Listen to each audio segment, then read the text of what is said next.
সময়ে ডক্টর জাকির নায়েক, কি নাম? ডক্টর জাকির নায়েক।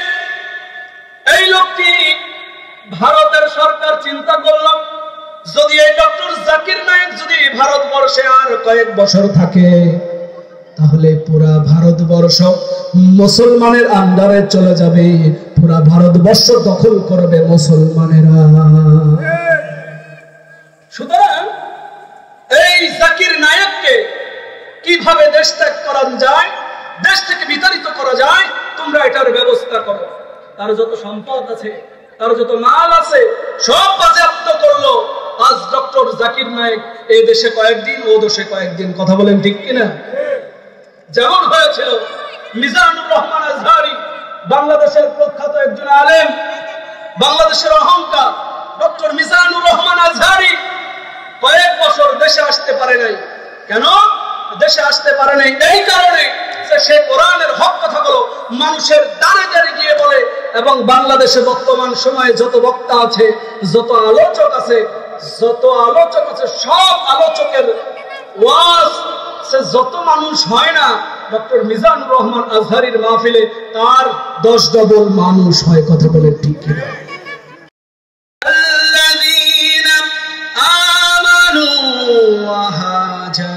وجاهدوا في سبيل الله بأموالهم وأنفسهم أعظم درجة عند الله أولئك هم الفائزون।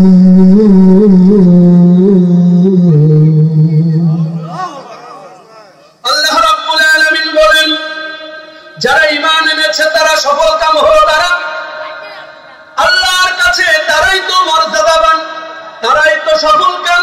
যারা ঈমান এনেছে আল্লাহর প্রতি, কার প্রতি? যারা ঈমান এনেছে আল্লাহর প্রতি, গায়েবের প্রতি, এক আল্লাহর প্রতি ঈমান এনেছে, তারা হলো সফল কাম। আর ঈমান আনার কারণে তাদের কয়েকটা কাজ করা লাগবে। ঈমানের অগ্নি পরীক্ষা চলে আসবে। 1 নাম্বার, তাদের ঘর বাড়ি ছেড়ে দেওয়া লাগবে। কি দেওয়া লাগবে? 1 নাম্বার, ঈমান যারা আনবে, ঈমানের অগ্নি পরীক্ষা যারা দেবে, প্রিয় হাজিরিন, তাদেরকে ঘর বাড়ি ছেড়ে দিয়ে হিজরত করা লাগবে।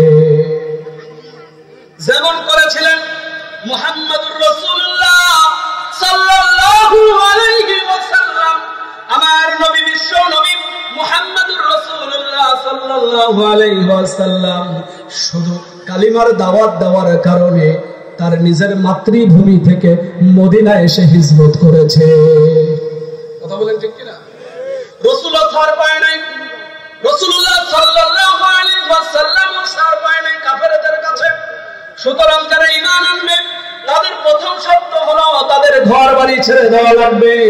বাতিল নির্যাতন করবে, হামলা হবে, মামলা হবে, প্রতিদিন আঘাতের পর আঘাত আসবে। ঘর বাড়ি ছেড়ে দিয়ে মানুষের বাড়ি বাড়ি তাদেরকে থাকা লাগবে। যেমন বর্তমান সময়ে ডক্টর জাকির নায়েক, কি নাম? ডক্টর জাকির নায়েক। এই লোকটি ভারতের সরকার চিন্তা করল, যদি এই ডক্টর জাকির নায়েক যদি ভারতবর্ষে আর কয়েক বছর থাকে, তাহলে পুরা ভারতবর্ষ মুসলমানের আন্ডারে চলে যাবে, পুরা ভারতবর্ষ দখল করবে মুসলমানেরা। সুতরাং এই জাকির নায়েককে কিভাবে দেশ ত্যাগ করা যায়, দেশ থেকে বিতাড়িত করা যায়, তোমরা এটার ব্যবস্থা করো। তার যত সম্পদ আছে, তার যত মাল আছে, সব বাজেয়াপ্ত করলো। আজ ডক্টর জাকির নায়েক এই দেশে কয়েকদিন, ও দেশে কয়েকদিন। কথা বলেন ঠিক কিনা? যেমন হয়েছিল মিজানুর রহমান আজহারি, বাংলাদেশের প্রখ্যাত একজন আলেম, বাংলাদেশের অহংকার ডক্টর মিজানুর রহমান আজহারি কয়েক বছর দেশে আসতে পারে নাই। কেন দেশে আসতে পারে নাই? এই কারণে যে সে কোরআনের হক কথাগুলো মানুষের দ্বারে দ্বারে গিয়ে বলে।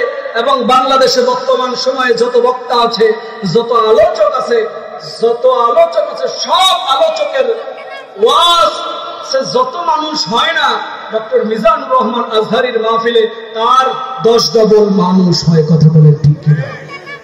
বাতিল সহ্য করতে পারলো না, যেটাকে আর দেশে আসতে দেওয়া যাবে না। দেশ থেকে কয়েক বছর সে মালয়েশিয়ায় থাকলো। সম্মানিত হাজিরিন, তো বাংলাদেশে এখনো ওই যে স্বৈরাচারের কিছু দোষর আছে না? জোরে বলেন না। নৌকা কিন্তু তলাইছে। কথা বলেন।